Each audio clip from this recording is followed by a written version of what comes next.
Breaking news చూస్తున్నాం. ములకల చెరువు కల్తీ మద్యం కేసులో A1 గా ఉన్న జనార్దన్ రావును అరెస్ట్ చేశారు పోలీసులు. గన్నవరం ఎయిర్పోర్ట్లో ఆయన అరెస్ట్ చేశారు. ఇప్పటికే పలు రాజకీయ ప్రకంపనలకు కారణమైన ఈ కేసులో ఇది కీలక పరిణామంగా తెలుస్తోంది. అయితే జనార్దన్ అరెస్ట్ తర్వాత అతన్ని ఎక్కడికి తీసుకెళ్లారు అన్నది సస్పెన్స్గా ఉంది.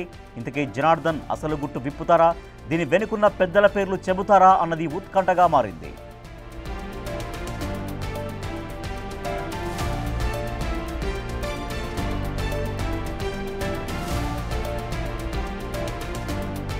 సౌత్ ఆఫ్రికా నుంచి జనార్దన్ వస్తున్నాడని నిన్ననే ఎక్సైజ్ అధికారులకు సమాచారం ఇచ్చామన్నారు ఆయన తరపు న్యాయవాది రవీంద్ర. ఇది పట్టించుకోకుండా వాళ్లే పట్టుకున్నట్టు బలవంతంగా అదుపులోకి తీసుకున్నారని ఆరోపించారు. 4 నెలలుగా కల్తీ మద్యం కొనసాగుతోందని రిమాండ్ రిపోర్టులో పేర్కొన్న ఎక్సైజ్ పోలీసులు ప్రతిరోజు తనిఖీల్లో ఎందుకు పట్టుకోలేదని ప్రశ్నించారు. ఈ కేసుతో తనకేం సంబంధం లేదని చెప్పడానికే జనార్దన్ వచ్చారన్నారు. వేరే పేర్లు చెప్పించడానికే బలవంతంగా అదుపులోకి తీసుకున్నారని, కేసుల్లో ఇరికించేందుకు స్కెచ్ వేశారంటున్న రవీంద్రతో మా ప్రతినిధి నరసింహ ఫేస్ టు ఫేస్. న్యాయవాది రవీంద్ర ప్రస్తుతం మనతో పాటు ఉన్నారు. లాయర్ మొత్తం చెప్పండి, అసలు ఏం చెప్తున్నారు మీకు రాగానే? అంటే ఆయన బయటకు రాగానే నా తప్పు లేదని చెప్తున్నారు. పోలీసులు లేదు, ఎక్సైజ్ పోలీసులు రిమాండ్ రిపోర్ట్లో కూడా అతని హస్తం ఉంది, అతని తమ్ముడి హస్తం ఉంది అంటూ కూడా చెప్తున్నారు. ప్రస్తుతం అతను అదుపులో కూడా తీసుకున్నారు.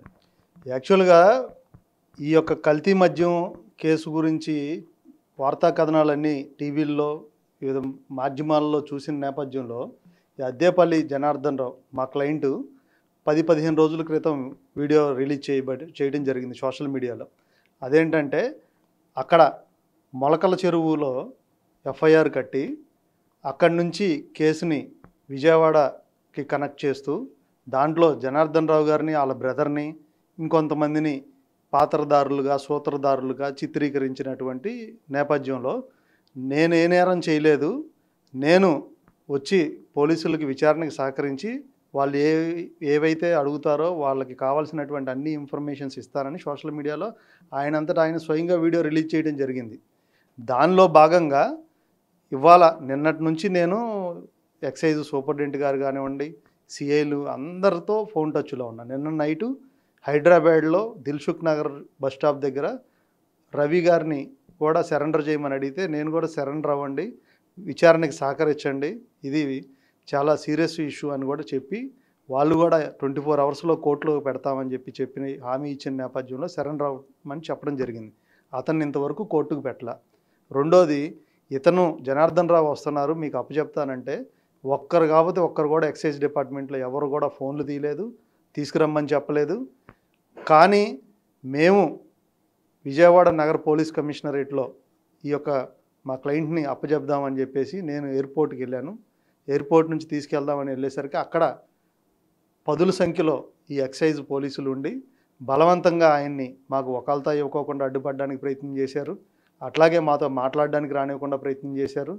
మేము కూడా మా క్లయింట్తో పాటు మీరు ఎక్కడికి తీసుకెళ్తారో తీసుకెళ్ళండి, వస్తామని చెప్తే మమ్మల్ని తీసుకెళ్ళని మాతో ఆయనతో పాటు మమ్మల్ని రానివ్వకోకుండా ఆపివేసినటువంటి నేపథ్యం. నిజంగా మా అంతటా మేము విచారణకి అంగీకరించి విచారణకు వస్తాం, మా తప్పు లేదని మా క్లయింట్ చెప్పి తనంతట తానుగా వస్తే కేవలం వారు అనుకున్న విధంగా బలవంతంగా మా క్లయింట్ వద్ద నుండి స్టేట్మెంట్స్ రికార్డ్ చేయించుకొని వారు ఎవరినైతే లక్ష్యంగా చేసుకొని కేసులో ఇరికించాలనుకుంటున్నారో వారిని ఇరికించడానికి మాత్రమే కేవలం మా క్లయింట్ని బలవంతంగా అలాగా తీసుకెళ్ళడం జరిగింది. ఈ యొక్క కేసు చూస్తే యాక్చువల్గా మీడియాలో చూశాను నేను. నిన్న మొన్న జరిగినటువంటి కొన్ని రిమాండ్ రిపోర్టులు చదివటం వల్ల తెలిసింది ఏంటంటే నిజంగా ఒక ఎక్సైజ్ ఆఫీసర్ పరిధిలో ఇంత జరుగుతూ ఉంటే ఎక్సైజ్ డిపార్ట్మెంట్ వాళ్ళు ఏం చేస్తున్నారు? ఒకవేళ నిజంగా అక్కడ జరిగిందనుకోండి, అది ఎక్కడ అమ్ముతున్నారని వాళ్ళు ఎలిగేట్ చేస్తున్నారంటే వైన్ షాపులో, బారుల్లో అమ్ముతున్నారని చెప్పి వాళ్ళ అలిగేషన్. వైన్ షాపు, బార్లు కూడా ప్రతిరోజు ఎక్సైజ్ డిపార్ట్మెంట్ వాళ్ళు డే షీట్ చెక్ చేసి స్టాక్ లిస్టు మొత్తం కూడా ఇప్పటికిప్పుడు ఏ ఎక్సైజ్ ఆఫీసర్ కానీ పోలీసుల పాత్ర కూడా ఉందని చెప్తారు. ఎక్సైజ్ పోలీసు వాళ్ళు డ్యూటీ చేయాలి కదా. ఇప్పుడు వాళ్ళు డే షీటు చెక్ చేయాలి, వాళ్ళు చేసి ఇక్కడ ఏమీ జరగలేదని చెప్పి సర్టిఫై చేసి దానిలో పనిచేసే వాళ్ళు కూడా ఇవాళ మీరు నేను లేకపోతే ఇంకొకళ్ళు వెళ్ళి పని చేస్తామంటే కూడా కుదరదు. దానిలో పని చేయాలన్నా నౌకర్నామా ఉండాలి. ఈరోజు పలానా వైన్ షాపులో ఎంతమంది ఉందో అని ఎక్సైజ్ ఆఫీసర్ ఆయన టేబుల్ మీద కూర్చొని ఒక్కొక్క బాటిల్కి ఉన్నటువంటి కోడ్తో సహా ఎంత క్వాంటిటీ లిక్కర్ ఉంది, ఎంత అమ్మారు, రేపు ఎంత ఆర్డర్ పెట్టారో కూడా చెప్పగలిగే అంత ఎక్సైజ్ చేస్తారు ఎక్సైజ్ డిపార్ట్మెంట్ వాళ్ళు. మరి ఇన్ని రోజుల నుంచి జరుగుతుంటే వీళ్ళు ఏమైనా కళ్ళు మూసుకున్నారా, లేకపోతే వీళ్ళ యొక్క సహాయ సహకారాలతో ఏమైనా జరిగిందా? ఈ యొక్క ఏదైతే వీళ్ళు అలిగేట్ చేశారో ఇవేవి కూడా మా క్లయింట్ వైన్ షాప్లో కానీ బార్ షాపుల్లో కానీ ఎక్కడ లేదు, ఎక్కడ అమ్మటం కూడా జరగల. కేవలం అంటే ఏదైతే కొంతమందిని అదుపులోకి తీసుకున్న నేపథ్యంలో ఏదైతే జనార్దన్ సంబంధించినటువంటి సొంత తమ్ముడు జగన్మోహన్ రావు ఆల్రెడీ ఒక రిపోర్ట్ ఒప్పుకున్నారు, మేము నాకు కల్తీ మద్యం చేశామంటూ కూడా చెప్తున్నారు. రిమాండ్ రిపోర్ట్లో కూడా పోలీసులు పేర్కొన్నటువంటి అంశం. ఇవన్నీ కూడా కేవలం బిజినెస్ రైవల్టీతో మా యొక్క క్లయింట్లని కేసులో ఇరికించడానికి బలవంతంగా పోలీస్ స్టేషన్కి తీసుకెళ్ళి కన్ఫ్యూషన్ స్టేట్మెంట్ల మీద అట్లాగే వాళ్ళకి నచ్చినటువంటి మీడియేటర్ రిపోర్ట్ల మీద సంతకాలు పెట్టించుకున్నారు తప్ప నిజంగా అంత చేసేటువంటి శక్తి ఎవరికి ఉండదండి. పోలీస్ డిపార్ట్మెంట్ కళ్ళు కప్పి లేకపోతే ప్రభుత్వం కళ్ళు కప్పి ఒక వ్యక్తి ఇన్ని రోజులుగా ఇంత మద్యాన్ని చేయటం అనేది అసంభవం. ఎక్సైజ్ డిపార్ట్మెంట్ వాళ్ళు మనం ఏదైనా ఒక ఫంక్షన్ చేసుకుంటుంటే ఒక 10 ఫుల్లులో 15 ఫుల్లులో ఒక 50 మందితో పార్టీ చేసుకోవాలంటే ఆ రోజుకి ఆ రోజు దానికి సంబంధించిన చలానా కట్టించుకొని పర్మిషన్ ఇస్తారు. అట్లాగే ఈ యొక్క ఇంత హ్యూజ్ క్వాంటిటీ ఆఫ్ లెక్కర్ జరుగుతుంటే దీనికి పర్మిషన్ ఉందా లేదా, పర్మిషన్ ఇచ్చారా లేదా, ఆ లెక్కర్ గవర్నమెంట్ సప్లైడ్ లెక్కరా కాదా, అది డిస్టిలరీస్ వాళ్ళదా ఎవరిది, అది తేల్చుకోకుండా ఏదో బిజినెస్ రైవల్టీస్తో కావాలని చెప్పి మా క్లయింట్ని టార్గెట్ చేసి ఈ కేసులో ఇరికిచ్చారు తప్ప వీళ్ళకి అంత అవసరం లేదు. నిజంగా అలాంటి చేసుంటే వాళ్ళు ఆయనంతటా ఆయన వచ్చి సరెండర్ అవ్వరు. చాలా మార్గాలు ఉన్నాయి లాలో, ఆయన అనేక మార్గాలకు వెళ్ళొచ్చు. కానీ తనంతట ఆయన స్వయంగా వచ్చి నేను విచారణకి సహకరిస్తానంటే బలవంతంగా తీసుకెళ్లాల్సిన అవసరం లేదు. ఇవాళ ఎయిర్పోర్ట్లో వచ్చారు ఆయన, భవానీపురం ఎక్సైజ్ సిఐ గారు తీసుకెళ్లారు. ఇప్పుడు వరకు ఈ క్షణం వరకు అతను ఎక్కడికి తీసుకెళ్తున్నారు, ఎక్కడ ఉంచారనేది కూడా తెలియపరచలేదు. అంటే ఇక్కడ ఒక విషయం చెప్పండి, ఏదైతే సౌత్ ఆఫ్రికా నుంచి ముంబై రావడం, ముంబై నుంచి గన్నవరం విమానాశ్రయం చేయడం, అంటే ఇక్కడ అప్రూవల్గా లొంగిపోదామని వచ్చారా లేకపోతే ఏం చెప్దామని వచ్చారు?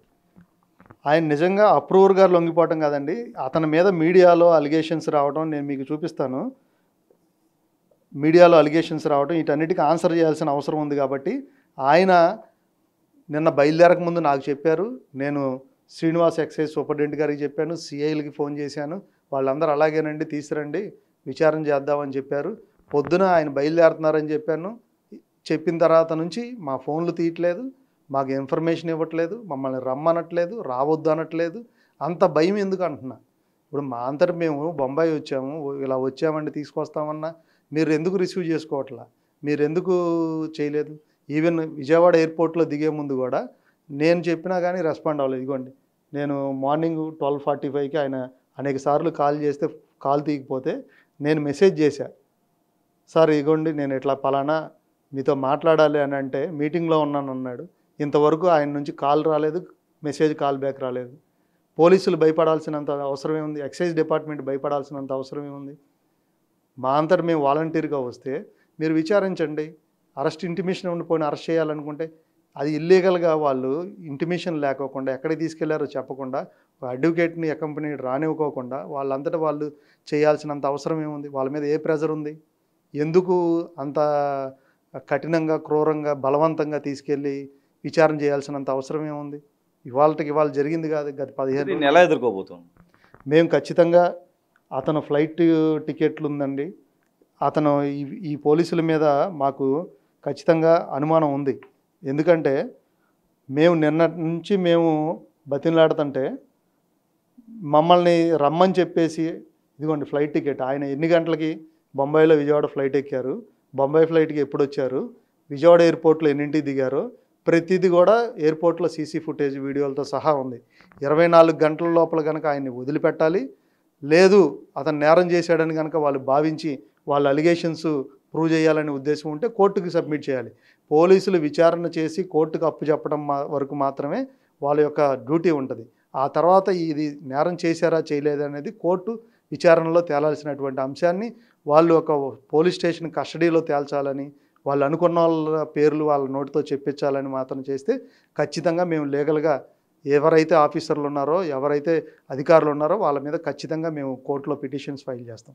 అంటే ఇది ఏదైతే ఆ సౌత్ ఆఫ్రికా నుంచి ముంబై రావడం, ముంబై నుంచి గన్నవరం విమానాశ్రయంకి వస్తున్నాం అంటూ కూడా అటు ముందుగానే పోలీసులకు ఇన్ఫార్మ్ చేస్తాం, కానీ ఎవరు కూడా ఎక్సైజ్ అధికారులు ఎవరు కూడా పట్టించుకోలేదంటూ కూడా న్యాయవాది రవీంద్ర అయితే చెప్తున్నారు. ప్రస్తుతం ఏదైతే అద్దేపల్లి జనార్దన్ను పోలీసులు అదుపులోకి తీసుకోవడం జరిగింది, అటు విజయవాడలో విచారణ చేస్తారా లేకపోతే అటు మదనపల్లి తీసుకువెళ్తారా అనేది ప్రస్తుతం తేలాల్సినటువంటి, ఎందుకంటే A1గా అద్దేపల్లి జనార్దన్ ఉన్నారు. ఇప్పటికే ఈ కేసుకు సంబంధించి దాదాపు 12 మంది నిందితులుగా చేర్చారు, 7గురిని అరెస్ట్ చేయడం కూడా జరిగింది. ప్రస్తుతం అద్దేపల్లి జనార్దన్ రావును కూడా విచారణ చేస్తూ ఉన్నారు. రేపు కోర్టులో ప్రవేశపెడతారు, చూడాలి ఏం జరగబోతుంది అనేది ప్రస్తుతం న్యాయవాది చెప్తున్న దాని ప్రకారం ముందుగానే ఇన్ఫర్మేషన్ ఇచ్చామని చెప్తున్నారు. కానీ అక్కడ ఎయిర్పోర్ట్లో పట్టుకున్నట్లుగా కూడా అక్కడ జరిగినటువంటి అంశం, ఈ అంశానికి సంబంధించి ఏదైతే అద్దేపల్లి జనార్దన్ రావును విచారిస్తాక మరిన్ని విషయాలు వెలుగులోకి వచ్చే అవకాశం అయితే కనిపిస్తుంది. వీడి ప్రస్తుతం శ్రీనివాస్తో నరసింహ, బిగ్ టీవీ, విజయవాడ.